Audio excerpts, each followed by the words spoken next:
H3, la Deuxième Guerre mondiale, 1939-1945. Pourquoi la Deuxième Guerre mondiale est-elle une guerre d'anéantissement ?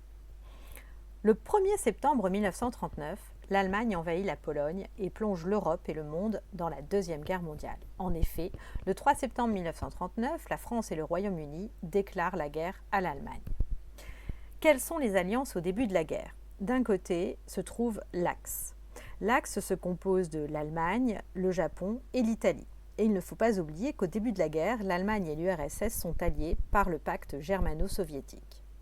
Dans l'autre camp, les Alliés, qui au début de la guerre ne comptent que la France, le Royaume-Uni, qui sont venus porter secours à la Pologne. Grand 1, un affrontement aux dimensions planétaires.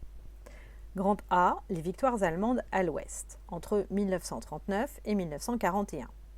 Après avoir envahi et écrasé la Pologne, les Allemands s'emparent des Pays-Bas et de la Belgique. Pendant ce temps, les Français attendent derrière la ligne Maginot. C'est la drôle de guerre de septembre 1939 à mai 1940. Puis, en 5 semaines, l'Allemagne envahit la France du Nord, utilisant la tactique de la guerre éclair. C'est une utilisation conjointe de l'aviation, des blindés et de l'infanterie. Le 17 juin 1940, le maréchal Pétain demande l'armistice qui est signé le 22 juin 1940. Officiellement, la France cesse de combattre. Le Royaume-Uni reste seul face à l'Allemagne qui le bombarde. C'est la bataille d'Angleterre de août à octobre 1940. Grand B, la guerre devient mondiale 1941-1942. En Europe, l'Allemagne envahit les Balkans et le 22 juin 1941, elle attaque l'URSS et progresse rapidement. En Afrique du Nord, les puissances de l'Axe affrontent les Britanniques en Égypte et en Libye. En Asie, dans les années 30, le Japon mène une politique expansionniste en Chine et s'empare de l'est du pays. Puis veut s'attaquer à l'Asie du Sud-Est. Il bombarde la base américaine de Pearl Harbor le 7 décembre 1941, provoquant l'entrée en guerre des États-Unis. Grand C, le tournant de la guerre, 1942-1943. Les Alliés remportent des batailles décisives qui stoppent l'avancée de l'Axe et leur permettent de passer à l'offensive. Dans le Pacifique, les victoires américaines de Midway en mai 1942 et de Guadalcanal en août 1942. En Afrique du Nord, la victoire britannique d'Al Alamein en octobre 1942 et le débarquement américain de novembre 1942 forcent les Allemands à capituler en Tunisie en mai 1943. En Europe, les Soviétiques reprennent Stalingrad grâce à une longue bataille de août 1942 à février 1943. La bataille d'Atlantique, les sous-marins allemands qui bombardent les convois américains est remportée par les Alliés pendant l'été 1943. Grand D, l'effondrement de l'Axe 1943-1945. Les Alliés utilisent à la fois les bombardements et les débarquements pour l'emporter. En outre, les résistances sont de plus en plus actives en Europe. La libération de l'Europe. En juillet 1943, les Anglais et les Américains débarquent en Sicile. L'Italie capitule en septembre 1943, mais les Allemands continuent à combattre en Italie. Rome est libérée en juillet 1944. La libération de la France. Les Alliés et la France libre débarquent en Normandie le 6 juin 1944 et en Provence le 15 août 1944, forçant les Allemands à battre en retraite. Les Soviétiques enfin libèrent l'Europe de l'Est, Berlin est encerclé, les Allemands capitulent et signent l'armistice le 8 mai 1945. Dans le Pacifique, la guerre continue, les Américains n'arrivant pas à obtenir de victoire décisive, le président américain, Harry Truman, décide d'utiliser la bombe atomique sur Hiroshima le 6 août 1945, puis sur Nagasaki le 9 août 1945. Le 2 septembre 1945, le Japon capitule. Grand 2, une guerre totale et d'anéantissement.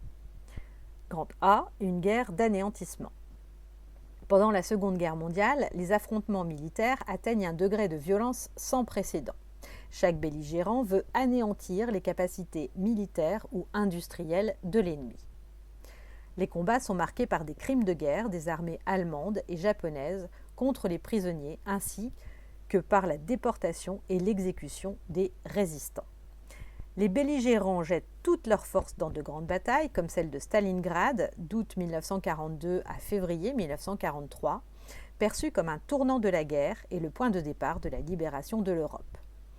Les Alliés décident de combattre l'Allemagne et le Japon jusqu'à leur capitulation sans condition. Les civils sont durement touchés par la guerre, les bombardements aériens terrorisent les populations, les génocides tuent 6 millions de juifs et environ 250 000 tziganes. Le nombre total de tués atteint 60 millions de personnes, en majorité des civils. Grand B, une guerre idéologique. L'Allemagne nazie veut conquérir son espace vital et anéantir les Juifs d'Europe. Les Japonais veulent dominer l'Asie orientale. L'URSS veut affirmer la supériorité du système communiste. Les Alliés en Europe et en Asie sont rassemblés autour des valeurs démocratiques. Grand C, une guerre totale. Des dizaines de millions de soldats participent au combat.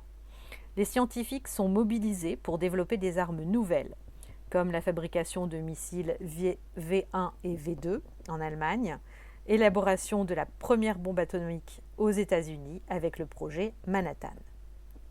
Les économies sont mobilisées, c'est ce qu'on appelle l'effort de guerre. Les États-Unis lancent le Victory Programme qui vise à faire du pays l'arsenal des démocraties.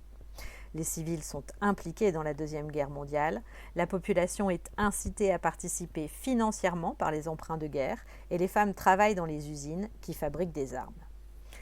Les États utilisent la propagande pour obtenir l'adhésion des populations ou dénoncer les ennemis. Grand 3, les crimes nazis. Grand A, persécution et extermination des Juifs. Après la conquête de la Pologne en septembre 1939, la politique antisémite nazie prend un tournant radical. Les Juifs polonais sont enfermés dans des ghettos, bientôt rejoints par des Juifs déportés de toute l'Europe occupée. Des milliers d'entre eux y meurent de faim, d'épuisement et de maladies. Lors de l'invasion de l'URSS, à partir de juin 1941, les Einsatzgruppen arrêtent et exécutent les Juifs ainsi que les communistes par centaines de milliers en Europe de l'Est et en URSS. Grand B, à l'extermination, la solution finale. À la conférence de Wannsee en janvier 1942, les nazis adoptent la solution finale au problème juif. Ils décident d'exterminer les Juifs. Ils déportent les Juifs dans des camps de concentration et des centres de mise à mort situés en Allemagne de l'Est et en Pologne. Les Juifs sont triés, ceux qui sont aptes au travail et mourront d'épuisement, et ceux qui sont inaptes, trop faibles ou jeunes pour travailler, sont directement envoyés aux chambres à gaz, surtout dans le camp d'Auschwitz. 6 millions de Juifs sont exterminés dans les camps allemands. Grand B, la persécution des autres minorités. Les Juifs ne sont pas les seuls déportés. Aux opposants politiques déportés dès 1933 s'ajoutent les handicapés mentaux, les homosexuels, mais aussi les résistants et les prisonniers de guerre, en violation du droit international. Les Tziganes sont également déportés et victimes de génocide. 250 000 morts.